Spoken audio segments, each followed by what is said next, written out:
Bonjour, j'ai 5 minutes pour vous montrer des cas d'usage concrets sur comment les IA génératives peuvent nous aider tous les jours lorsqu'on est marketeur en business to business.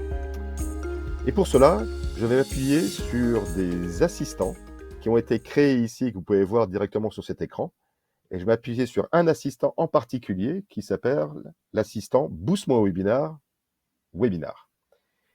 L'idée, c'est que lorsque j'ai besoin de créer un webinar et il faut que je crée l'invitation, la landing page, il faut que j'aille aussi sur les réseaux sociaux, faire des posts LinkedIn sur Twitter, eh bien tout ça me prend du temps et on va voir que l'IA peut nous aider à faire 95% du job avec bien sûr une relecture de la part d'intervenants avant de publier tout ça sur Internet. Et tout ce que j'ai à faire, par exemple dans cet assistant web Boost Mon Webinaire, c'est lui dire ce que je souhaite. Eh bien là, je souhaite faire un webinaire sur les stratégies de vente à l'heure de l'intelligence artificielle. Si je vais être un peu plus précis, je peux lui donner un peu plus de contenu et voire même dire quels sont les intervenants ou aussi quelle est la cible de ce webinaire.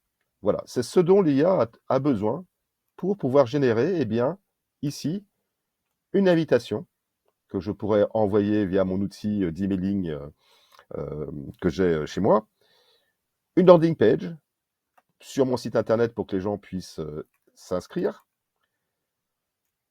pouvoir générer le contenu, si je suis en manque d'idées sur le thème de ce webinaire-là, ce qui n'est bien sûr pas le cas, on a tous plein d'idées sur ce que peuvent faire les IA en marketing et en B2B, des questions-réponses que les internautes pourraient me poser, voire même des objections que je devrais peut-être traiter, et la mise en œuvre de posts sociaux, que ce soit sur LinkedIn, sur Twitter, avec les bons hashtags, et ici, pourquoi pas aussi, avec une liste de relais que l'on pourrait pinguer en fait sur LinkedIn ou sur Twitter. Voilà.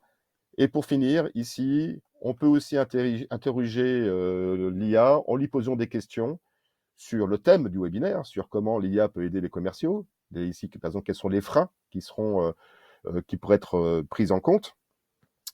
Mais aussi, typiquement, tout ceci peut être rédigé en français, en italien, en allemand, en 35 langues, voire même en chinois. Donc, c'est un outil qui permet de gagner en productivité pour rédiger son webinaire et faire en sorte que vous ayez plus de personnes qui s'y inscrivent, plus de personnes intéressées par le contenu, ce qui va du coup augmenter votre notoriété sur Internet et évidemment vous faire de nouvelles relations et pourquoi pas des nouveaux prospects. Voilà, c'était en 5 minutes chrono, comment aujourd'hui il est possible d'utiliser l'IA générative en day-to-day. Nous venons de voir le cas du marketing avec un webinar. Merci, j'espère que vous a plu, à très bientôt.